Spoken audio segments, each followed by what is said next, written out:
right, should be live, and we are live. Welcome, ladies and gentlemen, to the Real Crypto Power Hour, Saturday live show. What up, Mike? We're public today, and all that stuff. Um, so yeah, what's on your mind, Mike? BTC sell-off. What was your targets? 50,000.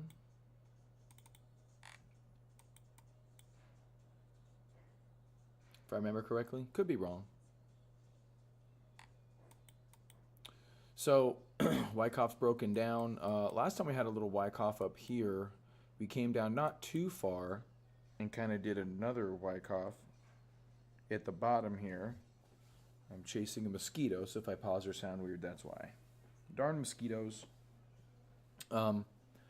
We came down, did another Wyckoff bottom before we rallied back up. We're pretty far from calling anything here a Wyckoff anything. That doesn't really. I mean, it kind of tracks on the way down here, but you can't really base off anything off of this. I will say these two lows really aren't that far apart. These two are, so I don't think we're getting any kind of a signaled bottom as of right now. Midwest Picker, what's up, bud? 85K, big head and shoulders. back to the prior breakout point. Yeah, it's possible. Volume aggregation tool picking up selling on the daily. RSI getting down pretty low. Maybe we chop around and wear some of that off, and then we try to roll over again at some point. But yeah, Bitcoin not looking very good. Market's been in correction now for a while. When did we go into correction? Here, August 29th, we went market in correction and had a rally after that, but no follow-through days, and then just kind of collapsed, gave it all up. Another new low day, so we're still waiting for. So today's day 1. Every blue day is a day 0, and so that's a day 1, and we'll see how it goes there. Wish you sold at 120. Well, why didn't you? It was up there. You should have done it if you wanted to sell there. Well, now you wish you sold there. When it was up there, you didn't wish you were selling.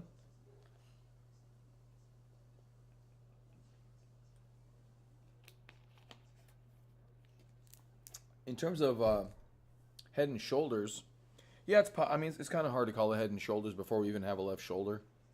I mean, where would the left shoulder be? I don't really see it at this point. You talk about this as a shoulder, then a head, then maybe another shoulder. If these are two shoulders, this is too low to be a head. I'm really not. Hey, what up, English? Good at buying, bad at selling. Well, everyone's kind of like that, really. You have to. Selling is the unsung. Everyone focuses on the entry.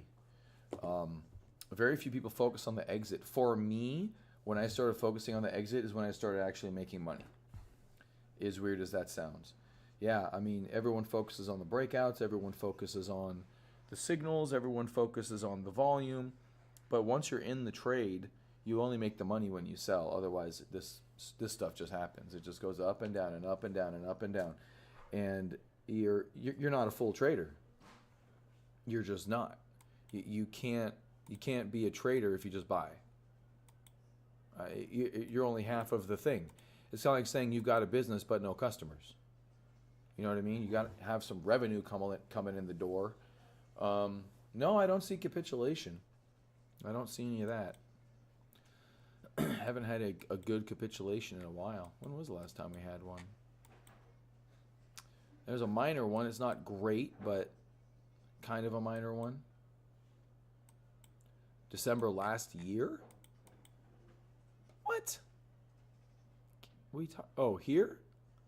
Oh, you mean a big? I thought you said inverted head and shoulders. Yeah, I know. Were you the guy that was calling me for saying capitulation all the time? Or are you just making fun of that guy that was calling me for saying capitulation all the time? There was capitulations, okay? Jeez. I thought you said inverted head and shoulders, Mike. I'm sorry, I misunderstood. Oh yeah, you did say head and shoulders. And then you say go sideways, then go up higher. Gotcha. Okay, I misread your thing. Yeah. Okay.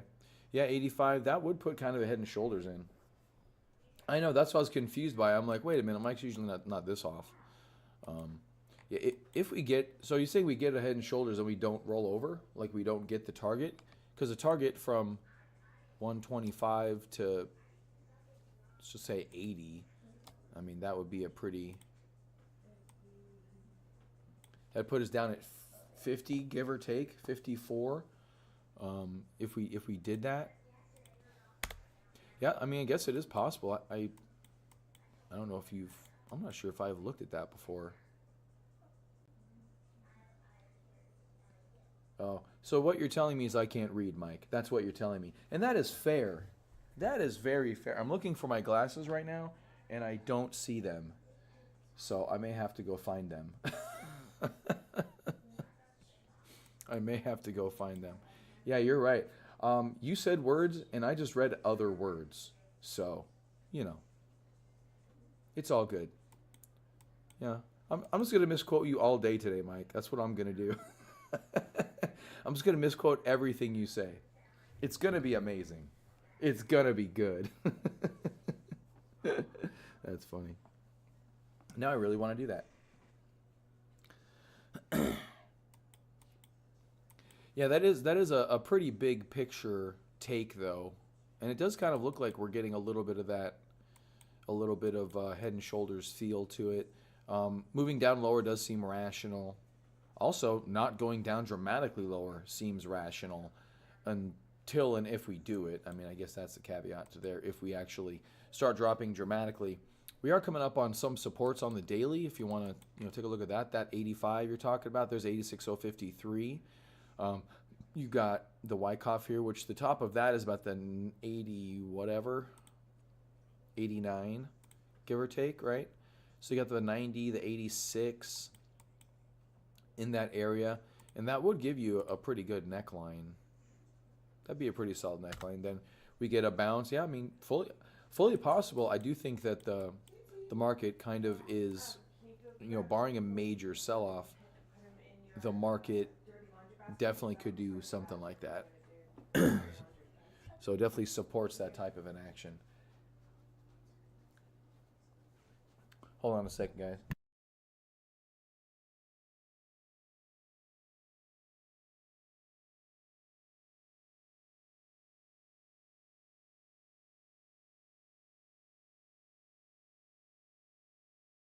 All right, I'm back. I asked for my glasses because I'm misquoting Mike too much. Um, anyway, yeah, so that's a big picture. I mean, that's not a bad scenario. You can see that playing out. Again, we're not too much in a downtrend. Thanks, babe. We're not too much in a downtrend. Um, things aren't looking horrible.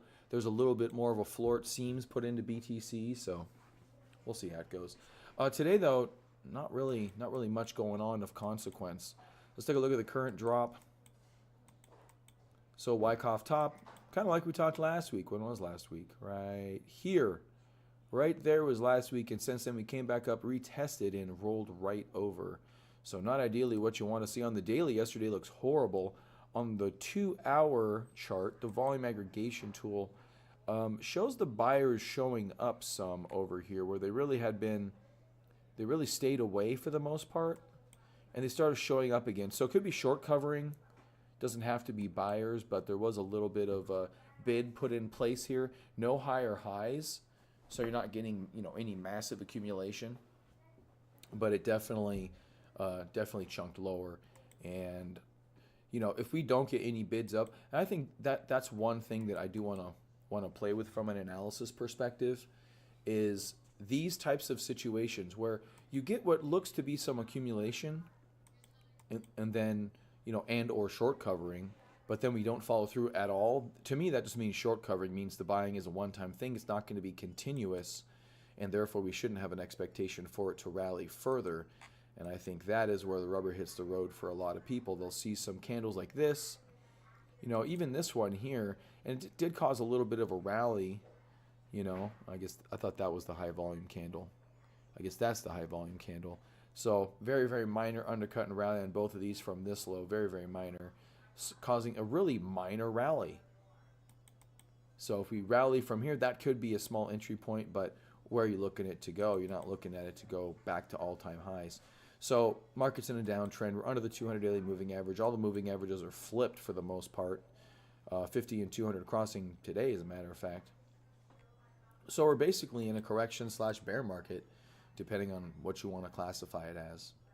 So, but within that, we're going to go through top 20, and we'll talk about, because I think I have Dash and Zcash on my radar today. We'll talk about those, and you know, what maybe could possibly continue this privacy coin rally, because it looks like it's not stopping. All right, Ethereum Hing over. So you have the breakdown from the bear flag, and then it H'd over, and now we're in the small consolidation at the bottom of the H. Generally should lead to a drop. Sometimes you get a preliminary bounce, which could be shortable, mind you. If you get a weird bounce that doesn't look like major accumulation, it probably is a shortable event. You just have to find the right entry point. I think last week we went over some good ways to get into shorts. I'm not going to do it every week, but basically, if you're going to go up like this, you want to wait until there's a couple things to do. You wait until trends have shifted. You can identify the rallies.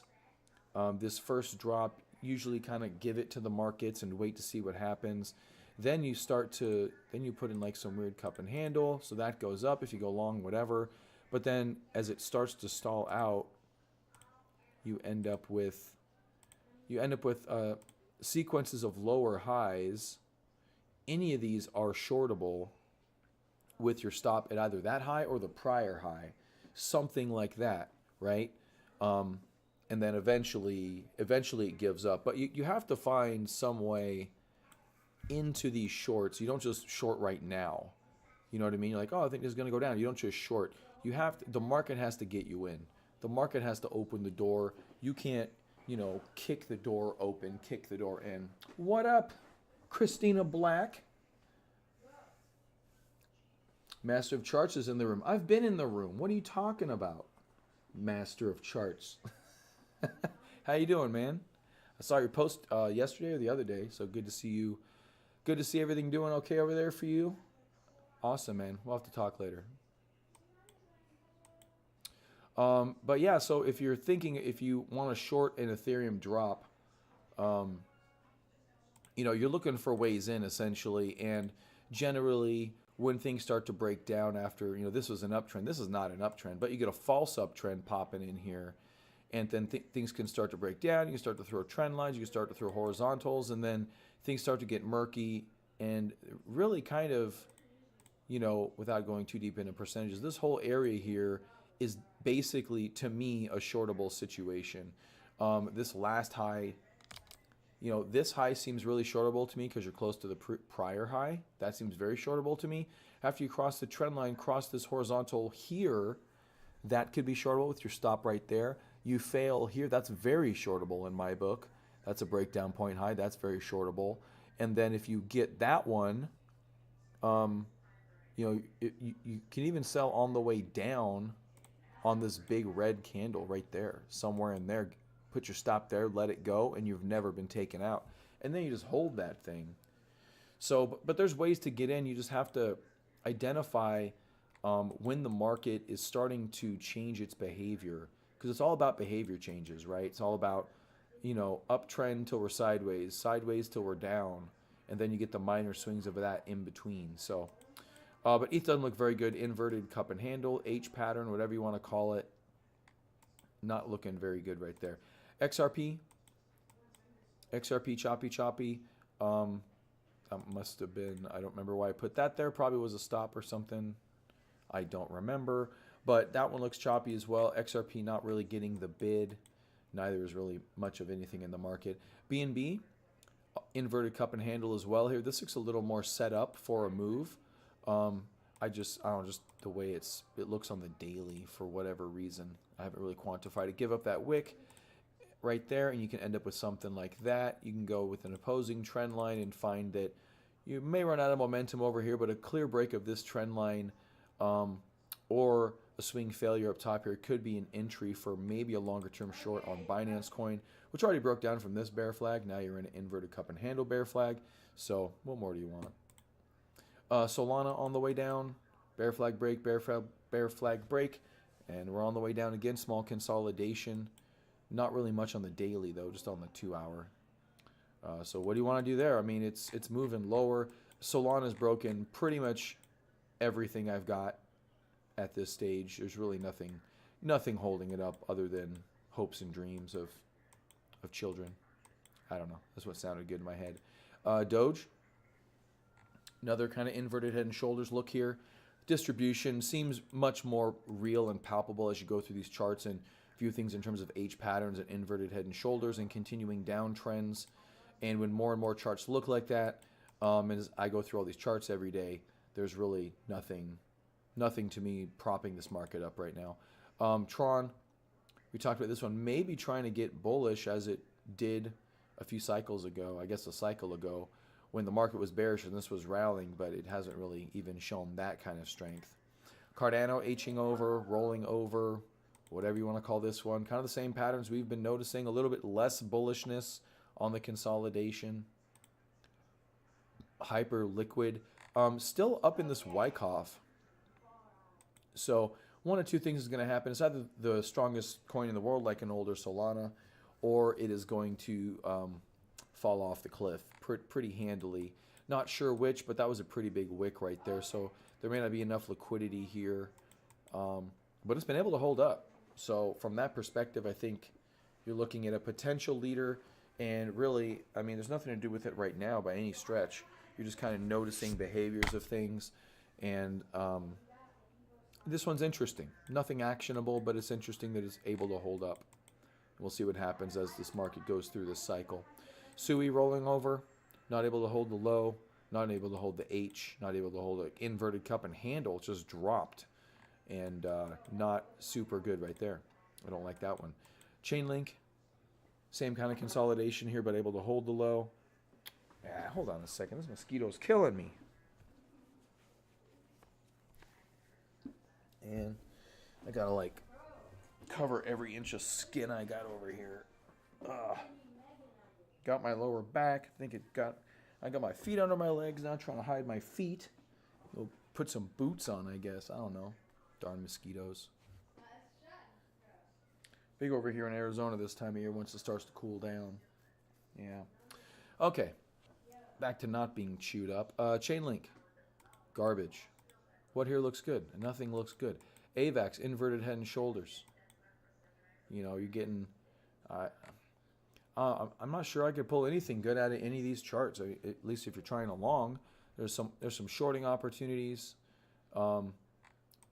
And this market doesn't seem to be running lower. It seems to be walking lower, which can be a little bit strange if you're shorting. A lot of shorts, you know, tend to go very fast, but in this market, not so much. They're just walking down. Leo, choppy as ever. Not much to do there. XLM, lower. And here's a lot of volatility up here. This is the definition of wide and loose in my book.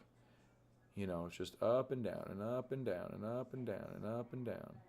Just so many ups and downs. But now you're consolidating. So it's like the guys that were making it go up. Look at the VA tool. They're not even making it go up anymore. So what's left? Bitcoin Cash. So here's where things get, I don't want to say tricky. I don't even want to say interesting, but interestingly tricky, I guess. Another definition of wide and loose is Bitcoin Cash generally. And when something like this, because Bitcoin Cash really has done nothing forever at this point, Bitcoin Cash got a bid this morning as I was doing the show. It was kind of up a little bit higher, but anything up like this to me seems shortable. Like in this type of market environment where things are just walking lower, you know, things seem shortable. Loopy, I did see your comment, although I was distracted by Cheyenne over there. Possible quantitative easing in the near future, possibly some easing of tariffs could have a positive impact for 2026. So here's how you approach that, Loopy. Why don't you write that comment down on a Post-it note, okay? This is how you do it. You write that thought down on a Post-it note, and you stick it somewhere, and then you never think about it again. That's how you approach that. because number one, that's a lot of what ifs. Number two, it's good to think like that, and you shouldn't throw the thought out. You should put it somewhere on a post-it note. Maybe a place that you put other ideas that you have, but you have no way of knowing the answer. And even if I answered your question, and I guess maybe I will here in a little bit, but even if I answered your question, put it on the back of the post-it note, because my answer means even less than your question. Your question has some validity to it because you're thinking the right thoughts.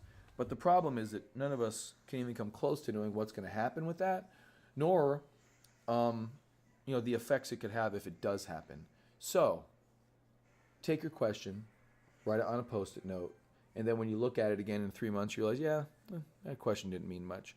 Because good questions to ask, but in reality, and I was telling someone this the other day, I don't remember who, but they were asking about news in the markets and stuff, and they said, "Oh, I saw a news pattern, or I saw a news article that said X, Y, Z. What do you think is going to happen?" And I thought about that for a minute, and I'm like, okay. And I thought about it, and this is what I said. I'm like, you know what? I'm going to flip your question on its head, because this is how I approach everything. This is how I approach everything in the markets. Is I look at the markets and I go, what is the market doing? And I say, oh, well, BTC is, it's been down. Right now it's really not doing anything. And then if I see a news headline, I say, how's that affecting Bitcoin? Well, let's say Bitcoin has a big drop, like Liberation Day 2.0 here, right? Like, oh, crap, market's dropping. What happened? And I go look at the news, and then I say, oh, Trump just announced, 100% tariffs on China. Well, I guess the market cares about the China tariffs. Okay, and that's a post-it note you can put on your monitor. The market cares about China tariffs. But even with that, even with Liberation Day 2.0 right here, right? Even with that, that's all you get to know. The market cares about tariffs. You remember when rising interest rates were, 2022, and people were waiting for the interest rates to drop, and they were arguing about what was going to happen if it was a quarter-point interest rate cut, or a half-point interest rate cut, or a three-quarters-point interest rate cut, or a full-point interest rate cut. And it was just all this talk and hype around the small things, right? Like, okay, we know we're going to get a cut. Is it going to be a big cut? Is it going to be a little cut? What's the cut going to be? First of all, you have no idea about knowing what it is. So why even fucking think about it? Second of all, when it happens, you have no control over the market reaction to it. So quite literally, all you can do is trade the effect in front of you, right? You could maybe come up with a couple scenarios where, okay, if the market drops, I'm going to short XYZ names. But notice that has nothing to do with the amount of interest rate cut, or in your case, quantitative easing, or tariffs being relieved. Because who knows how much tariffs are going to be relieved? Who knows, is it going to reverse tariffs? I mean, nobody knows any of these things. So it's good to have those thoughts, but you need to just set them aside and trade what's in front of you. Because this is the only thing that matters, 100%. Bitcoin dropped on tariff news. Okay, well, if nothing changes from that perspective, then nothing changes. Okay? The market's going to drop. If this is what caused the market to drop, and was it something to do with it? Probably. But, when you're talking about tariffs in that fashion, if you're saying, okay, he talked about tariffs, the market dropped. Well, the flip side to that is this. What if it wasn't even the tariffs? What if it was just the general uncertainty that the tariffs brought? People say, I don't know what the fuck's happening. I'm just exiting because I just can't handle this shit. Had nothing to do with tariffs. And you have no way of knowing that. All you know is the market dropped on this news event, right? That's all you know. So when you're thinking about those big picture things like that, it's good to put a semblance of a plan into place. But you can't be caught up in the minutia of the news, of the event, of the thing. All you can do is manage your money in the most appropriate way possible. That's really all you can do. So if I had huge profits coming into this, if I was doing really good, blah, blah, blah, and huge profits coming into it, and then it starts taking out support, I just exit. I don't care why. I just really don't. I don't care why at all. And if, let's say let's say that quantitative easing. Let's say quantitative easing happens, and he eases tariffs, and the market drops. What what is it like? Because in theory, if quantitative easing happens, the markets should go up, right? And then if easing tariffs, um, markets should go up, right? Like you would think that. You would think that, right? But you don't know that. I don't know that. Economists don't even know that. Economists don't know shit. They know absolutely nothing. So the only ones that even do a half-assed job actually are the Fed economists because they at least have a job to do and something that they can reference, right? They can reference historical interest rate cuts and economic outcomes. But general economists just don't know anything. They're just some of the dumbest people on the planet. Big circle jerk over there. So I think that really all you can do is have this very simple caveman mentality. Market good, market no good. That's it. Like seriously, that's it. Because the reasons why, number one, we're going to get wrong from time to time, which is going to make trading more difficult. Okay? But if you just look at the market's reactions to things and you just look at it from are they buying or are they selling, if you take a simple caveman approach, you're going to be much, much better off than trying to play an economist that really doesn't know shit because it's a big circle jerk. Economists just want to sound good to economists. That's pretty much what it is. Fear and Greed Index says Bitcoin historical 10-year low. Yeah, I did see something like that, actually. I think I got my Fear and Greed up here somewhere.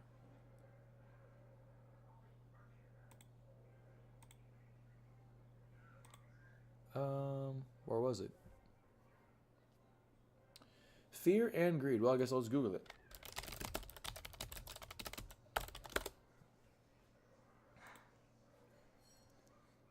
Yeah, that's pretty low. Yeah, this is one indicator. This is one indicator that, you know, does kind of half-ass mean something. It's not perfect, but it does kind of half-ass mean something. Um, if you notice over here, we stayed down in 10 for a while. We stayed down for a bit in 2019. I don't know about a 10-year low, at least according to this chart. Got down to 9, got down to 8, 7 in, bottom of 22. It looks like even maybe 6. So we've been down a little bit more. But look, in reality, kind of what I just said, that's almost like news. You just look at the chart. Like, what is the chart telling you? If you're looking for a rebound, right? If you're like, okay, if you're like, it's low, I want to get in. Well, a lot of people make that mistake. They say, it's low, Fear and Greed can't go any lower, I want to get in. And then what happens? Well, like 2022, it goes lower for a month. Okay?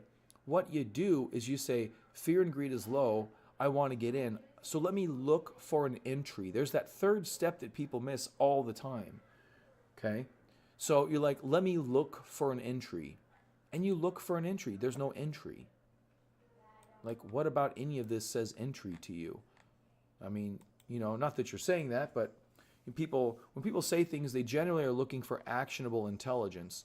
Unless, like I know Mike, and we like to talk about possible futures because we just get a little bit better informed. But all you do, and this goes for the news events too, right? This goes for the news events too. You're like, okay, so I know how, I told you how I view news. I view it from a reverse perspective.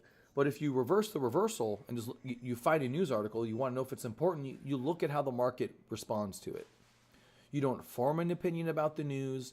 You don't form an opinion about the article. You simply say, okay, looks like unemployment went from 3 to 4%. And you look at the market, and the market doesn't care. So you don't care. You throw the news article away. Now, it doesn't mean when the next news article comes up, you forget about that one, right? You need to think about the general trend. You do need to be informed in what's happening, but you don't let the news inform your thesis of market action. You let the market form your thesis of market action. You're just reacting. All we are is reactionary force in this environment. That's really all we are. You just react to what's in front of you. So if you're a lion on the savannah, all you do is react to what's in front of you, right? You're not going to go sit there and, I don't know what a lion would do, but a lion sits in the shade and then looks around and says, oh, there's a herd of gazelles coming over there. I think I'm going to start walking that way. Like they don't run over there immediately and go, gazelle, gazelle, gazelle, gazelle. You know, they walk over there, they look, they're stalking the herd of gazelles, and then 7 hours later, they'll see a baby gazelle off to the right. You know what I mean? Like they'll notice something, and then they'll go hunt. They don't just run right to the pack of gazelles. It just doesn't work that way. So we have to do the same thing. Okay? We have to do the same thing. We have to stalk. We have to notice. We have to be observant. We are hunters. Hunters don't jump at every opportunity. It expends too much energy. And in our case, the energy is capital in the account. You don't want to expend capital in the account. You just don't. And you shouldn't. In my mind, the last thing you want to do is trade. And it sounds counterintuitive, but by the time a trade presents itself, you haven't traded for like a month, you're like, oh, well, what's going on here? Like, say you're in this environment, you're like, that's pretty good. It's pretty good bottom, not bad. And then it starts moving up a little bit, like, oh, what do we got there? We're starting to cross it. Well, we haven't crossed this trend line since January. It's 3 months now. A little rejection here. We got some good bottoming action. Oh, that's pretty nice. You move over. Like, oh, okay, sideways low volume. That's pretty good. Okay, that's pretty good. And then you're like, all right, got some decent low volume. Look, we're holding up. That's pretty nice. Oh, I think I may be able to. Okay, we're holding. We got a little flag going on here. That's okay. Well, that flag didn't do anything. That flag did nothing. A little bit of a bottoming, but a lot of red. And then you start, volume's low, so that's pretty good.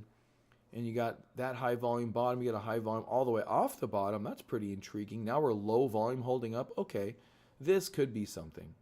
You got RSI back up in normal space. You got VA tool flat, buyers and sellers. Now you're interested. Now you see the baby gazelle. And now you get probably a Saturday there. Oh, it's a Friday. Look at that. Very tight action, very low volume. Okay, now I'm interested. You start to pick at things, and then you have your entry.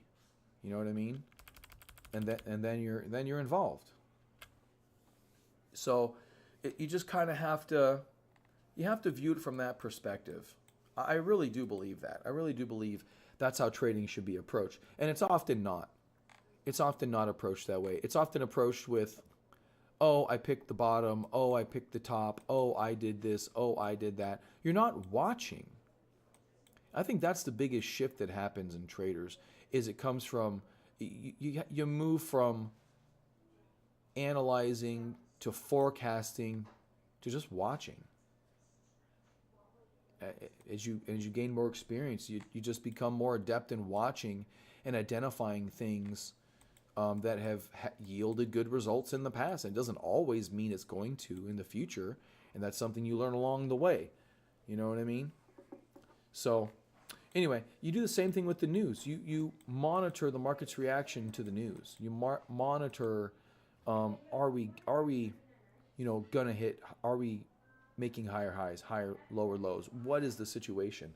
And I mean, it's not a fun course to sell. You know what I mean? Like if you find other people talking about entries and stuff, it's not a fun course to sell, but it really becomes the reality. That's what I've noticed. All the good traders, all of them, every single one of them comes to that conclusion.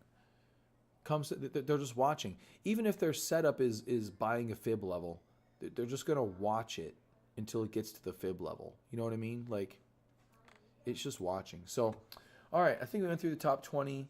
I think we ended up on Bitcoin Cash before I answer some questions. So, Bitcoin Cash, choppy, Ton, talked about that, the H patterns, a little bit of a flag going on there too. Shiba, choppy garbage, H bar, moving lower already, not able to hold lows, unfortunately. Litecoin bouncing like Bitcoin Cash was bouncing, but even more so, up 6% instead of 5%. And the privacy tokens are kind of moving, right? Private Zcash, Dash was moving. Litecoin has a privacy component to it. Why isn't Litecoin working? I don't know, but it ain't. Okay, so here's another one. You can watch for behavior to see if there's an entry of some kind, whether it be a shortable opportunity. Well, here we just had a higher high, so I'm not really looking at shorting this right now. That being said, if within your risk tolerance to use that, that's 10%. So probably not within risk tolerances to use 10% for a short. And, Litecoin really hasn't had a lot of moves lower anyways, so I don't know if Litecoin's really an actionable situation, but it would be something that I would consider, given the right circumstances. We just don't have that yet. DOT, choppy lower, not really doing much. These wicks are still screwing up the chart. Absolutely screwing up the chart. Lower here in the middle of a range, not much to do. And then MNT, inverted head and shoulders. And you're left with another small, kind of a bear flag situation. Looks a little bit more like it wants to break down than some of the other tokens, at least from what my eye sees. Doesn't mean it's going to work. I'm not going to trade it, but I do think that it's a little more concise. And overall, this thing just kind of gave it up and really hasn't come back at all. So I'm not a big fan of that. All right, let me take a look at, pretty sure my newsletter was only Dash and Zcash. Yep, it was Dash and Zcash. So let me do that. Let me get my stuff back up here. All right, and we'll move over there to Dash and Zcash. So we talked yesterday about, a couple of days ago, we talked about Dash off of the support point, and it bounced pretty well. Bounced pretty well off support. You have some pretty low volume candles here at the open and close. Yesterday. This would be today. This would be yesterday. That's what I'm considering that. So some pretty low volume candles there. Buying on the floor, but selling not going up either. And then we start to rally. And now we have a little bit of a pullback situation. VA2 looks pretty good. This could be actionable. It's not the best thing, but we talked yesterday about moving up and maybe getting a 20-30% gain if this goes up and forms an interim high. That could be the interim high. Obviously, it's kind of hard to know for sure, but if you want to buy a pullback, you could buy a pullback here with stops at the trend line. I'm not really trading any of this, but I just try to point out possibilities for those. Because I see stuff like this and it works out a decent amount of the time. Just like we talked about this bouncing off the support, and the fact that it bounced off support puts a check mark in the bulls camp. In reality, so it really is just noticing things and then figuring out where you want to put money at risk. So here's another low point. Like this was a low point. This, I think, is a low point in relation to this upward sloping trend line. And as you try to bounce up, maybe the trend line gets supported, and then it goes up, and then the trend line gets supported again, and we rally up, and then this is a little bit of a guidepost for you, which right now we're really close to it. So being close to your stopping point is an advantageous trading situation. And then Zcash. Zcash, man, so looking pretty good. I mean, at this point, I'm going to move this trend line. Okay, I'm just going to take all this action. We have made a move up. It isn't a breakout move up, but let's say this thing fails and we don't actually get the move up. Well, by giving the trend line a little bit more space, you get a little bit more space for this to work. And if it breaks, you're like, okay, well, maybe it's actually done. I think that is a nuanced way to maneuver that. And if you like the trend lines, you like the pie method, put that in your tool bag. Okay, so I just moved that just due to the fact that we did make a move up. It wasn't a breakout move up, but we did make a move up. So this is now solidified as a low, and I want to encapsulate that low in the price action, which this trend line does. Does that make sense? So that's why I moved it. And if we go sideways from here, and this could be a handle, this could be a double bottom with a handle. So your double bottom is here. That's your double bottom, okay? And that's your breakout point, and maybe this is a handle. So Zcash, leader of this whatever rally. I mean, it's kind of just a rally of Zcash and maybe Dash. Low volume pullbacks could be bought, similar to what Dash is doing right now. Yeah, you just kind of have to manage that. I mean, this isn't a low volume pullback yet. So you're waiting for the low volume part. And the funny thing about some of these low volume pullbacks too, Here's an example that didn't go up, but here's a low volume pullback. Sometimes it only lasts for a few hours, sometimes a day. Um, Here's a low volume. It's not a pullback, but here's a low volume situation. Here's a low volume situation. Probably on weekends, but you just have to manage that. Um, and we'll see what this does. But Zcash really, really has been stable where nothing else has been stable. It's pretty crazy. All right, let's take a look at some stocks. Unless you guys have any names you want to look at. Loopy's talking about the CBBI index. I'm not even sure what that is, the CBBI index. Cycle's been so up and down compared with the previous. I have no idea what that is. I'm going to Google it. Oh, Colin talks crypto bull Bitcoin run index? I've never heard of that. How come I've never heard of that?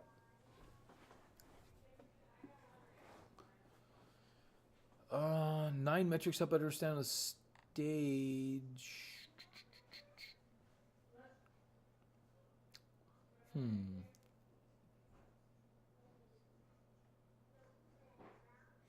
What an interesting chart. So Bitcoin price is this. This is your CBBI. Huh. Well, I will say this about Bitcoin. It's much more institutionalized. I mean, it's not going to behave the same way it did. It's just not. And we've been talking about that for years now, pretty much since COVID, I think. Like after COVID, like up here, I think. It's really not going to behave the same. I do not believe that. I don't think we're going to have the big 80% drops anymore. I don't think we're going to have the 10x runs anymore. We're going to get, it's going to behave more like a normal stock. I think, which is still good. I mean, stocks can still do extraordinary things, but we're not going to get what it was. I don't think I've seen this chart before ever.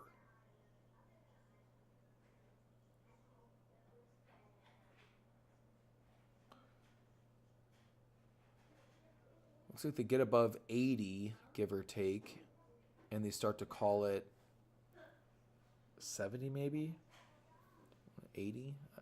They start to call these red levels extremes. Yeah. I don't care to. Oh, it looks like I kind of watched it at one point. I don't know when that was though. Wasn't recently. Oh, this is interesting though. Seem to catch bottoms pretty well. And tops are okay. If you look at this, we haven't really been able to extend up. I'd be interested to learn a little more about this, actually.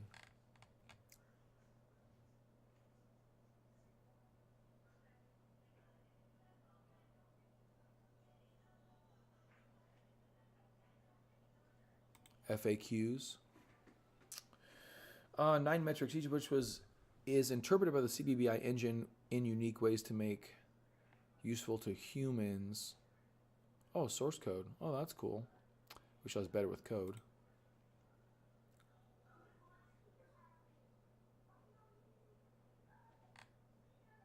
Some regression metrics, something in there. Interesting.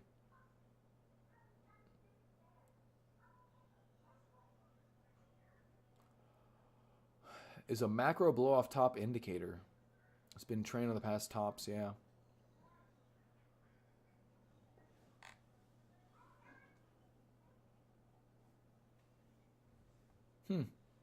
All right, well, that's pretty cool. All right, yeah, not bad, not bad. You get to 80, though, and we seem to be, that's kind of where we start to top out. You get to 80. So we got there, That was a blow. Oh, it was 2017, yeah. So, all right, looks like 80 seems to be kind of top for us. This is interesting, though. I'm going to keep it up. Maybe if I ever have any spare time, which I usually don't, maybe I'll look into that. All right, let's take a look at some stocks. I didn't see anything come up here. Stocks have had a interesting week. I'll just use that term. We had Thursday, which was not a good day, and we had Friday, which ended up closing, wow, back up above the 50-day for the second time. That's interesting. I was working on the house on Friday, and yeah, Friday was a very busy day for me. That was yesterday. That's how busy it was. I don't even remember it. Not really. Um, Very interesting on the futures perspective on this one. Coming right back up, closing at the high. So still hasn't fully broken the 50-day, but we'll see. We'll see how that goes. Nasdaq futures closed above the 50-day. November 14th, not a quadruple witching Friday or anything. It's only the second Friday of the month. Well, it won't be quadruple witching anyways in November, so kind of very organic things going on here. So I'm not sure if someone's trying to prop the market up. They're buying these dips or what's going on, but you've got last Friday and this Friday, both with extreme moves to the downside, both getting bought back up. The interim, though, did not make a higher high of any sorts, so I'm not sure how bullish that is. We'll wait and see. ES, Russell 2000, undercut and rallied. Bad day on Thursday. Transports, ooh, not good. Okay, transport's not good. Apple, a little bit of distribution there. Tesla, try to rally back. Soxel, a bunch of stuff. Nvidia has earnings. Well, if that's a sell the news event, then we're done. Palantir, just choppy.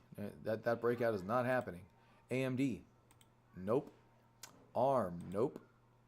ASML looks like a head and shoulders pattern. SMCI has been garbage.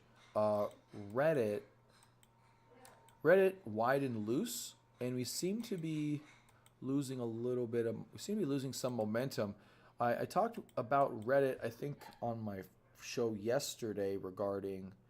I do still believe in Reddit, but I mean, I'm not doing anything with it. Obviously, the market has to prove itself before it gets any of my money. I'm not buying nothing. But we'll see if it can hold up. ExxonMobil, trying to get back in this fight. It's trying to break out. If you zoom out on this chart, we get pretty tight over here from all the wide action. We're getting pretty tight. We're trying to move up. And let's see if we're going to continue on that one. Microsoft, choppy garbage. JP Morgan took a couple of chunks off there. That's not very good. ConocoPhillips, garbage. My Backblaze got destroyed. I did not have a position. I was just rooting for it. Amazon, backing and filling the gap, which doesn't look bad or good. So Meta does not look good. Comfort Systems and Oracle bouncing on the 200-day from one of the stupidest gaps of all time. Immediately goes to the 200-day. What kind of trash is that? Could be buyable trash for a bounce off the 200-day, I guess, is what it could be. Pretty high volume there. Volume sticks out. Pocket pivot. Maybe. Quantum seemed to get some support. Let's see what it really did. A little bit of support on the 200. IonQ got that. Rigetti's not even at the 200. Qubits is below the 200, and Qubits, the other Qubits, is wherever the fuck that is. So, yeah, still nothing doable. Could be a bounce off the 200, though, for a name like IonQ. Rigetti, maybe a bounce play. I think this measured move worked. My kid's doing a stock trading thing right now, and of course, market's garbage right now. So it did kind of measured move. So you could get a relief rally on Rigetti. All these measured move from this bear flag. So that's a little tricky. Gold, I missed my chance. I was going to play sell a call at 400 on this pop up, but it reversed too fast for me, and I never did get a chance to sell a call, so I'm not sure how I'm going to play this. I probably won't play it because I missed my entry. Gold isn't done in the longer term, but I think we definitely paused for the foreseeable future, and I think that could be tradable as some type of a spread play where it's not going above 4, it's not going below 360, and I think we're stuck in a range for right now. Silver, possible same situation. This would have been better to sell at the top here. So that's gonna consolidate for a while. High flyers, Lunar's up 10%, but that means nothing. Let's take a look at, all these. So most of these are really not doing anything advantageous. Everything's chopping around. Even these ones that were doing good, Western Digital, Micron, Seagate, choppy. They're not pulling it as much as other ones, though. Micron still looks pretty good. Western Digital, not bad. Backing and filling to the breakout point. Seagate, a little bit worse for wear, probably the worst of the bunch. IB Interactive Brokers, we talked about this being a base on base, but man, that's almost dead with Thursday's action. Thursday got taken to the woodshed. Friday, we did find support at support, but do you want it in this market environment? I would argue I don't want anything in this market environment. Webull, all new lows, so forget that trade. And that's it. That's all I got, guys. AI bubble fears seem to be a thing too late. I don't know what to think of that. Well, here's what you think about that. What can you do about that? What does it mean? So, Loopy, you seem to be caught up in a lot of news, a lot of talk out there. At the end of the day, what are you going to do about it? That's the lens that you need to view these things through. And as an overthinker myself, there's not much to do. You know, it's kind of hard to be stagnant and really do nothing. But in most circumstances, that's really the right thing to do. It's just nothing. So AI bubble fears are fine. I mean, everything is. Look, ever since the dot-com bubble, everything's been a bubble. About every 3 months, there's another bubble. That's it. There's a bubble in this, a bubble in that, a bubble in that. And you know what? They're probably all right to an extent. If you think something's in a bubble, it's probably in a form of a bubble. The question is, what do you do about it? Are you shorting it? Are you in the bubble participating to the long side? But at the same time, those are background concerns. The concern is, how do you play it? How do you trade it? Right? That's the concern. The concern isn't, are we in a bubble? You'd love to be in a bubble. You'd love to participate in the upside of the bubble. So if you go to NVIDIA, if it looks like this doesn't look like a bubble to me. I have a thing to say about the AI bubble. I actually kind of don't think it's a bubble. So let me plead my case on this, because I was answering some Reddit threads and I was thinking about it. I'm like, I don't think AI is in a bubble. So if you guys were not around in the 2000 bubble, I actually was around for the 2000 bubble. Didn't really trade it much at all. Was really just observing because I was fascinated by the stock market. But those companies had zero earnings, lots of customer acquisition. No one knew what the hell they were doing. It's completely different this time around. So NVIDIA has monster earnings. It's the most valuable company on earth. Monster earnings. Let's look at the other plays in the AI bubble. Maybe AMD earnings, ARM earnings, ASML earnings. Let's go back down here to the Western Digital, Micron. Well, let's look at the earnings. They got some earnings. These companies are making money. Western Digital, they make money. Seagate, they've been around for 40 years. They make money. So all these companies actually make money. And on the flip side of that, let's take a look at AI companies.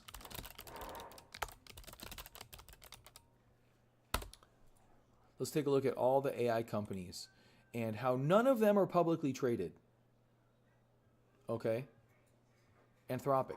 So IBM is not an AI company. It's frickin' IBM. NVIDIA is an AI company, but it sells the computer chips. It's not like an AI company in the same way that Cisco was an internet company. Does that make sense? Like, it benefited from the internet bubble and all that stuff. But it made money. NVIDIA makes money. Microsoft, not really an AI company. They have an AI component, but they're a software play. Amazon, not an AI company. Anthropic, an AI company. That's all they do is AI, but they're not publicly traded. So if you had OpenAI and you had Anthropic and you had Perplexity and you had all these other actual AI companies publicly traded on the stock market, then maybe I think we can talk about a bubble. But really, most of these aren't AI companies. Apple's not an AI company. Dropbox not an AI. I don't know where they got this damn list from. But OpenAI, private. Anthropic, private. Like, you list the top models. Meta, theirs is open source, so that doesn't really count. So there's not even a publicly traded, full-fledged AI company. I mean, Palantir, but they've been around. They're not. Is this a bubble? I mean, it could be. So, yeah, I don't think. Bubble or not, it doesn't really matter. the label does not matter. What matters is, what does the market look like? What is the market doing? Do I have any trades? That's it. That's all it is. It's the freaking most simple thing in the world that is overcomplicated by everybody because you, trading is difficult and it's hard to do something difficult in a very simple manner. So that's actually the definition of mastery. Watch anyone great do anything, and you're like, oh, that looks so simple. Look at Michael Jordan play. Like, you want to see MJ highlights in the last half of his career were turnaround fadeaway jumpers. It's pretty damn simple. His footwork, amazing, because it was so simple. Steph Curry, look at his shot. Very simple shot. But they've worked, I think someone calculated he's taken over 700,000 basketball shots in his life, to the point where he just flicks his wrist and it goes in. It's absurd. It's absurd. So, trading ends up, like everything in life, ends up being very simple. Most things in life end up being very simple once you're good at them. Like, watch someone do something they're good at. It's just beautiful because it's so easy. Bob Ross. Very simple painter. Very easy.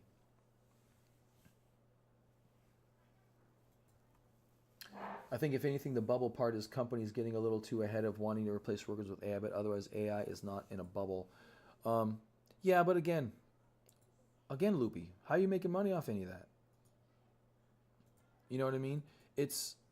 And I get caught up in this too, right? We all get caught up in all the news we see, all the things we see, and trying to forecast and trying to figure out how things are going to go. When in reality, when it comes to trading, all you got to do is react. Just look and then react to something that looks really good. And right now, nothing looks really good. So what are we going to do? Nothing. I'm going to go injure myself again building a house. And that's about it. Yeah, that's about it. So market doesn't look really that actionable right now. I mean, there's a little bit of support. Is it tradable? Probably not. If it is, it's probably only for a day or two. If we roll over further, then we have other concerns. And I really don't want to participate. I would really rather keep an open mind, keep an open head, keep my capital available, and not suffer through a loss and have to deal with the mental